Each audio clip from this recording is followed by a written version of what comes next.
যেহেতু এই গৰমত তেখেতসকলে আজি আমাৰ এই সৰ্বভাৰতীয় কাৰ্যসূচীত অংশগ্ৰহণ কৰি আমাৰ এই কাৰ্যসূচী সাফল্যমণ্ডিত কৰিছে।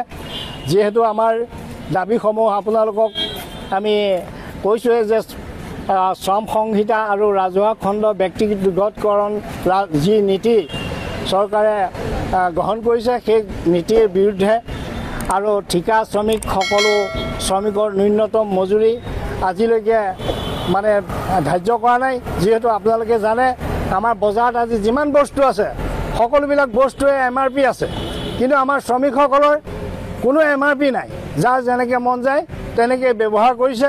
গতিকে আমি বহুত দিনৰ পৰা চৰকাৰক দাবী জনাই আহিছোঁ যে আমাৰ শ্ৰমিকসকলৰ এটা MRP ধাৰ্য কৰিব লাগে আৰু লগতে আমাৰ ৰান্ধনি কৰ্মচাৰীসকলক যিমানখিনি কাৰ্যত খটুৱাই লৈ তেওঁলোকক পাৰিশ্ৰমিক নিদিয়াৰ কাৰণে আজি প্ৰতিবাদ কৰা হৈছে আৰু দিন হাজিৰা আমাৰ 661 টকা কৰিবৰ কাৰণে আমি দাবী জনাইছোঁ।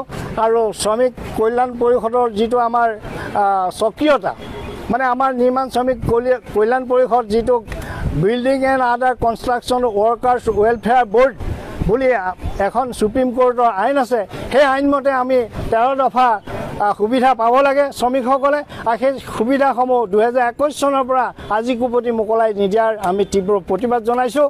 আৰু দলিত পতিত নিষ্পেষিত জনতাই আজি ইমান হাবুডুবু খাবলগীয়া হৈছে যে তেখেতসকলে দৈনন্দিন জীৱনত দুবেলা দুমুঠি খাবৰ কাৰণে ভাবিব লগা হৈছে। ইয়াৰ তীব্ৰ প্ৰতিবাদ জনাই CITU আৰু বিভিন্ন কেন্দ্ৰীয় ৰাজনৈতিক অখণ্ডিত মুখ্যমন্ত্ৰী মহোদয়লৈ আমি এই বাৰ্তা দিব বিচাৰিছোঁ যাতে আমাৰ সেই শ্ৰমিকসকলৰ যিটো বকেয়া ধন এই বকেয়া ধনৰ আঁচনি কমিশ্যনাৰে সম্পূৰ্ণ ইয়াৰ ব্যৱস্থা সম্পূৰ্ণ কৰি ৰাখিছে, ফাইল প্ৰস্তুত কৰি ৰাখিছে। কেৱল মুখ্যমন্ত্ৰীৰ অমনোযোগিতাৰ কাৰণে এই বকেয়া ধনখিনি মোকলাই দিয়া হোৱা নাই।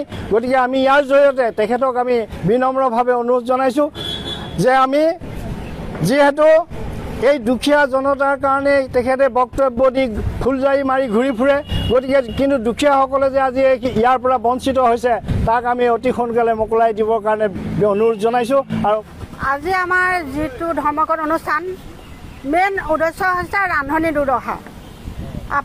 আমাৰ চৰকাৰক আপোনালোকৰ চেনেলৰ জৰিয়তে ক'ব বিচাৰিছে মুখ্যমন্ত্ৰী ডাঙৰীয়া, আপুনি কথাটো এবাৰ আকৌ নতুনকৈ আপোনাক ভাবিবৰ কাৰণে আমি ইয়াৰ পৰা আমাৰ ৰান্ধনি সন্থাই মানে সকীয়াইছে যে যিটো দৰমহা আপুনি বৃদ্ধি কৰিম বুলি আপুনি বহুত প্ৰতিশ্ৰুতি দিলে, বহুতবাৰ ৰান্ধনিক জ্বলা কলা খুৱাইছে প্ৰতিশ্ৰুতিয়ে, কিন্তু আপুনি যিটো প্ৰতিশ্ৰুতি লাষ্টত আপোনাক টকা 500 আমাক বঢ়ালে।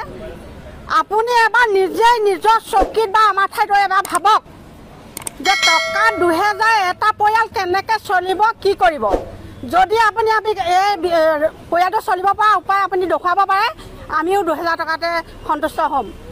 আপুনি ব্যক্তিগত খণ্ডত NGO যে বস্তু আমাৰ ৰান্ধনি যিটো গতাব বিচাৰিছে, আপুনি কি আমাৰ যি দুখীয়া নিচলীয়া মহিলাখিনিয়ে ইমান পৰিপাটিকৈ এখন স্কুলত 150-200 ল'ৰা ছোৱালীক মানে পৰিপাটিকৈ ৰন্ধন কৰ্ম ধুনীয়াকৈ নিয়াৰিকৈ খুৱাই আছে, আপুনি সেই কাৰ্যটো বেয়া পায়। ব্যক্তিগত বহিৰাগত মানে NGO আনি আমি অক্ষপাত্ৰত বস্তু চন্দাব বিচাৰিছে। কিমান সুৰক্ষিত হ'ব সেই খাদ্য? আপোনাৰ ল'ৰা ছোৱালী দুটাক আপুনি খুৱাবনে সেই খাদ্য? আপুনি আগতে সেইটো আমাক কওক। আপুনি যদি সেই খাদ্য আপোনাৰ ল'ৰা ছোৱালী দুটাক খুৱাব পাৰে, আমাৰ গাঁৱৰ যিবোৰ নিবনুৱা সৰু সৰু পৰিয়ালৰ দুখীয়াৰ পৰা অহা ল'ৰা ছোৱালীখিনি ব্যক্তিগত মানে চৰকাৰী স্কুলত থাকে, সেই শিশুসকলক খাদ্যটো খুৱাই আপুনি কি কৰিবলৈ বিচাৰিছে?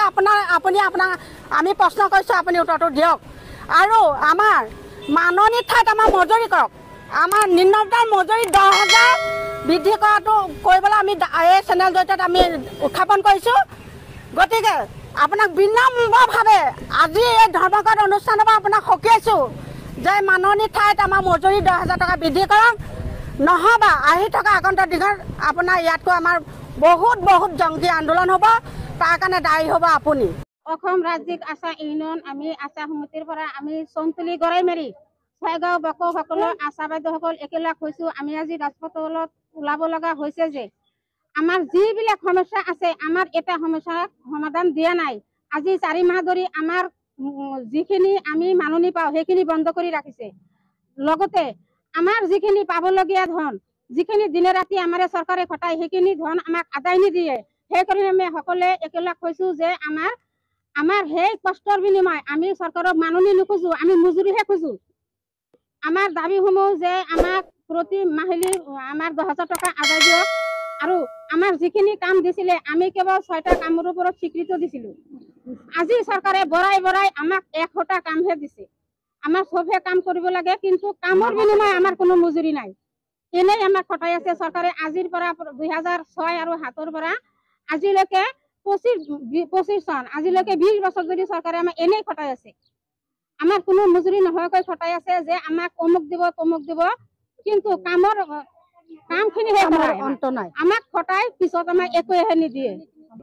এতিয়া চৰকাৰক আমি দাবী জনাও যে আমাক যদি চৰকাৰে আমাৰ কামৰ মজুৰি সামূহিকভাৱে যদি আমাৰ মজুৰি দিয়ে তেতিয়াহ'লে আমি চব কাম কৰিম, আৰু যদি আমাৰ কামৰ মজুৰি নিদিয়ে তেতিয়াহ'লে আমি 6টা কামত স্বীকৃতি দিছো সেইখিনি কৰিম, তাৰ বাহিৰে আমি এটা কামো নকৰোঁ। আমাৰ আজি 9 জুলাই আজি ধৰ্মঘাট, যে সকলো ঠাইতে আজি আমাৰ এই ধৰ্মঘাটটো আমি পালন কৰিছো। যে কিয়নো আমাৰ এই ধৰ্মঘাটটো যে আজিৰ পৰা 2 মাহ আগৰ পৰাই এইটো তাৰমানে আন্দোলনৰ কাৰণে চলি আছে, কিন্তু আমাৰ ছয়গাঁও, বকো, নগৰপাৰা, তাৰপিছত বিজয়নগৰ, মিৰ্জা সকলো ঠাইতে PHC, CHC চবতে আমাৰ ধৰ্মঘাটটো মানি লৈছে।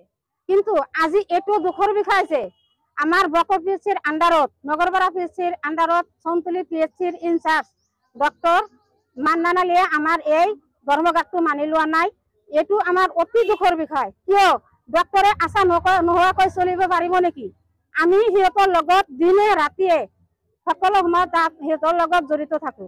আজি আমাৰ দুখৰ কাৰণে, আমাৰ উত্তপ্তৰ কাৰণে ডক্টৰে আমাৰ হাত দিয়া নাই, আৰু তাৰ পৰাই আমাৰ ডক্টৰে আমাৰ আশাবিলাকে যিটো স্মাৰক পত্ৰ দিবলৈ গৈছিলে সেইটো সি গ্ৰহণ কৰা নাই। সিহঁতে ধৰ্মঘাট নামানে, আমাক আগুৱাই যাবলৈ নিদিয়ে। কিয়? তাই চৰকাৰী ডক্টৰ এটা, তাইৰ তলত আমি সকলো কৰ্মচাৰীয়ে কাম কৰি আছো। আমাক আগুৱাই গ'লে তাইৰ কি অসুবিধা হয়? তাৰ কাৰণে আজি চৌন্তলি PHCৰ পুৰা এক সমান আশা আমাৰ লগত জড়িত হৈছে গড়াইমাৰী CHC। যে আমি ছয়গাঁও আৰু নগৰপাৰা আশাখিনি একেলগ হৈছো যে এইটো আমাৰ দুখৰ বিষয় যে চৌন্তলিৰ আশাখিনি চৌন্তলিতে ধৰ্মঘাটটো পালন কৰিব নোৱাৰিলে। তাৰ কাৰণে নোৱাৰিলে, আমাৰ ইনচাৰ্জৰ কাৰণে নোৱাৰিলে। এতিয়া আমি বিচাৰো যে আমাৰ ধৰ্মঘাটটো যদি যিজন ডক্টৰে মানি লোৱা নাই, যিজন ডক্টৰে আমাৰ ধৰ্মঘাটটো মানি লোৱা নাই, সেইজন ডক্টৰৰ ওপৰত কি ব্যৱস্থা কৰিব আমি সেইটো চৰকাৰৰ ওপৰত ব্যস্ত কৰি দিলো।